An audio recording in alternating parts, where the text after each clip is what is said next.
कोई भी हो उनका अतिक्रमण हटेवा चाहिए, मैं सरकार से मांग करता हूँ। Thank you. अध्यक्ष महोदय, सबसे पहले आपके चेयर का बहुत दिल से धन्यवाद करना चाहिए।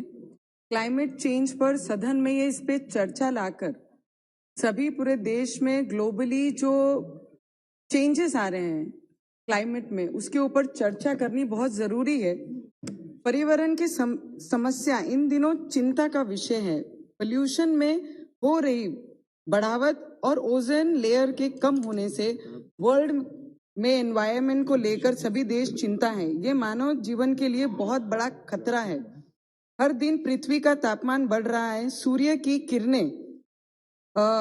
किरणें जमीन पर आने के कारण आंखों को और हेल्थ की समस्या हो रही है। नदियों में फेंके जाने वाले कचरा और गंदगी ने केवल पानी को दूषित नहीं किया है, बल्कि बीमारियों को भी बढ़ावा देती है। इसलिए हमें इस गंभीर विषय पर चिंता करनी चाहिए। भविष्य में अधिक खतरनाक सभी हो सकती हैं। मेरी सरकार से ये विनती है कि लोगों के साथ खुलकर इस पे चर्चा होनी चाहिए, बात होनी चाहिए।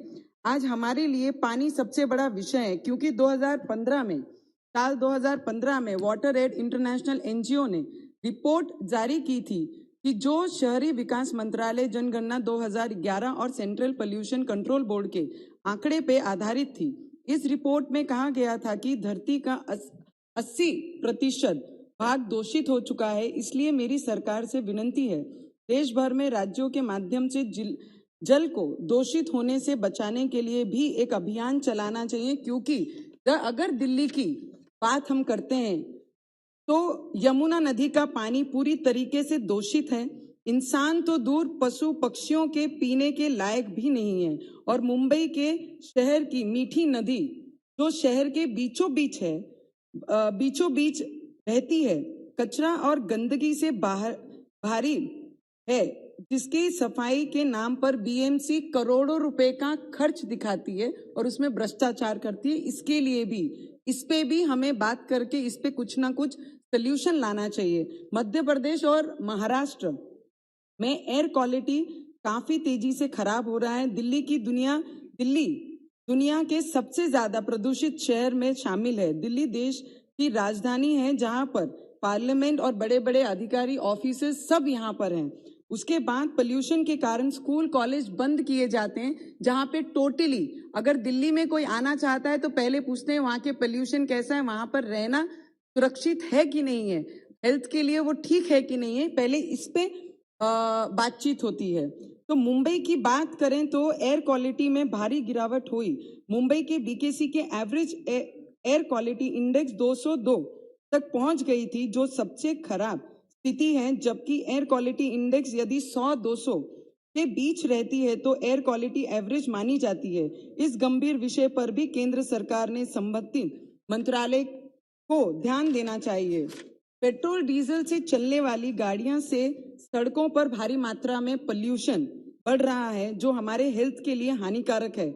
उसके कारण कई तरीके की बीमारियां बढ़ रही है। इसलिए मेरी केंद्र सरकार को एक सुझाव है, electric vehicle, CNG vehicle, solar vehicle पर भारी सब्सिडी देकर नागरिकों का ध्यान आकर्षित करना चाहिए, जिससे पेट्रोल डीजल की गाड़ियों की जगह पोल्यूशन फ्री व्हीकल खरीदें और पोल्यूशन मुक्त ये करा जाए।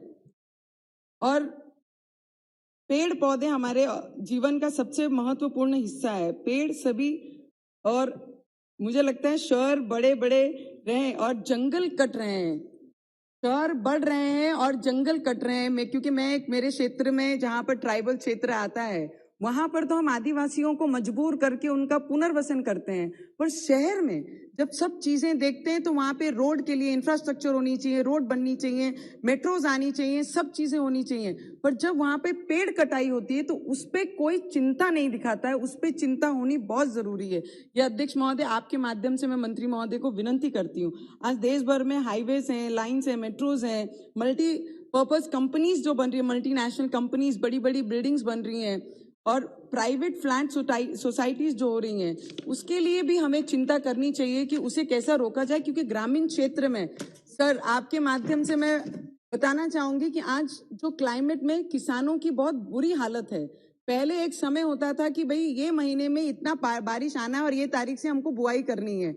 आज वो चीजें स्थिति स्टेबल ना होने के कारण, बारिश में ठंड, ठंड में धूप, धूप में बारिश, ये जो स्थितियां आ रही है इसके ऊपर नियंत्रण लाना बहुत जरूरी है और सरकार उस तरीके से काम कर रही है। मंत्री महोदय ने भी उस पर बहुत ज्यादा काम किया हुआ है।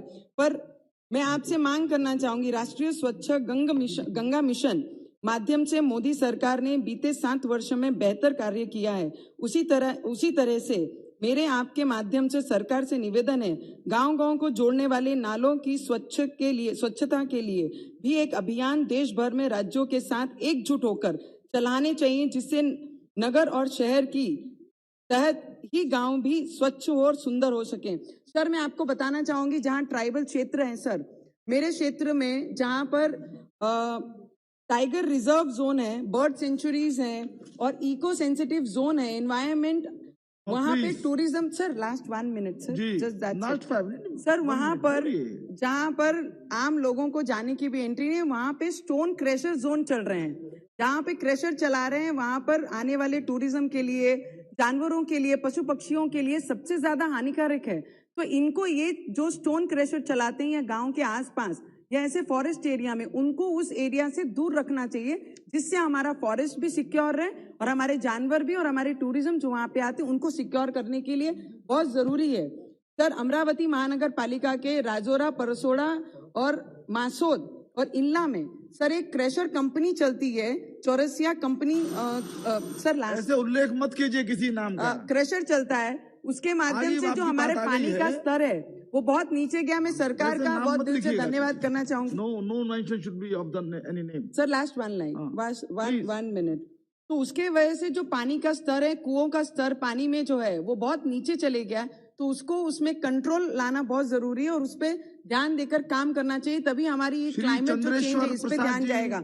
आपका दिल से बहुत बहुत धन्यवाद करती हूँ। प्लीज